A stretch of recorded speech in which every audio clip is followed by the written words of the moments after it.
It's exciting when any resort gets to introduce new terrain. With Heroes, it's a project that's been in the works for a couple decades. I'm extremely proud of the number of people that have gone out there and that care about this project, that care about the land, that care about this area. There will be new views out to the east looking up Independence Pass, and you're going to be able to explore terrain that a lot of us haven't explored or have rarely explored throughout the years. The area is completely different than the experience on the front side of the hill. Between the amount of snow that was out there and the terrain that was available, it was kind of the thing that, like, we should really pursue this.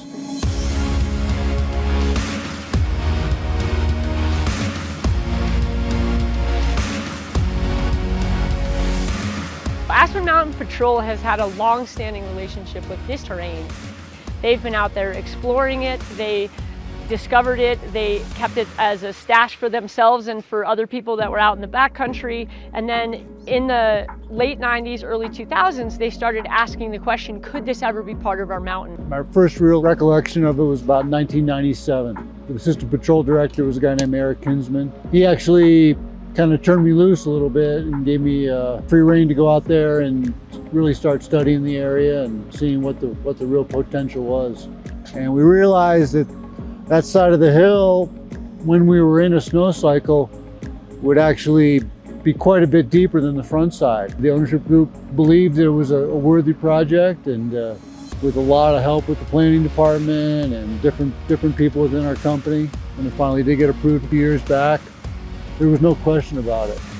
The way that we're approaching this project is not your 1960s skier style. We're not blazing 300-foot wide trails and putting a bulldozer down the hill. We're approaching this from a forest health standpoint. The terrain holds a lot of standing dead. The bugs had gotten in there and they had killed those trees, and the trees had come to the end of their life. And that masticator machine just got in there and cleaned that up and put down this amazing mulch. It was all either a dead tree, a diseased tree, or a downed tree. We're seeing native species already popping up through the areas where we've done any cutting, any logging, any trucking, any roads, etc. And really working with our partners at the Forest Service. We're really grateful for their expertise, for their guidance, and I'm sure they're grateful for our willingness to try.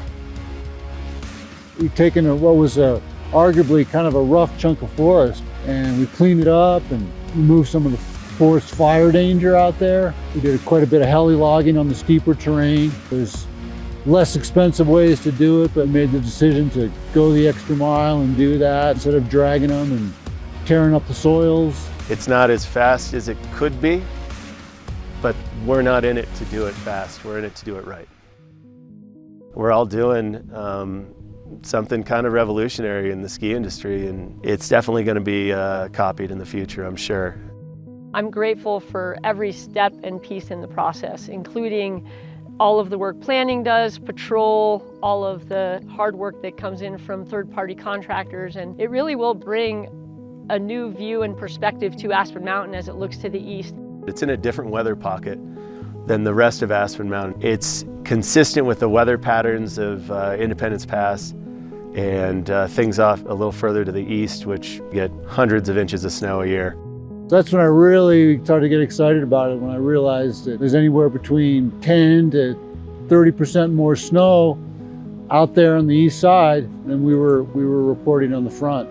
It's going to create an opportunity for new views, new runs, gladed tree skiing, exploration. What I've heard over and over and over again from different members of the community, my friends in the valley, is it's become almost a brand new ski area to them. Whether you're exploring the new terrain or whether it's just spreading out all the people that are guests of Aspen Mountain. You know, it's made our ski area large pretty quick, you know, from all the way to Harris Wall out to Trainer now. We're kind of a big ski area, you know, feels big anyways. It keeps snow longer, it gets more snow to begin with, and it's such a joy to be back here every single time.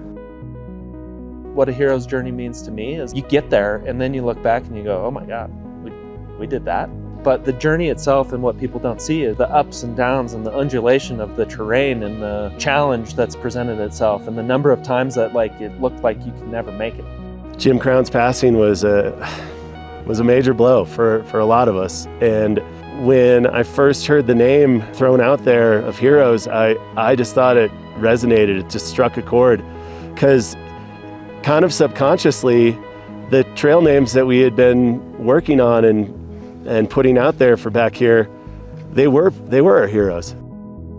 A hero is somebody that when they're gone, you know, they leave an immortal imprint behind. And I think that's what Jim did for me a little bit, and for a lot of people. I hope heroes can kind of be in the backdrop as like, no, we've done hard things before, and sometimes hard things take time, but they also take commitment, and I hope that heroes represents that for the people of our community.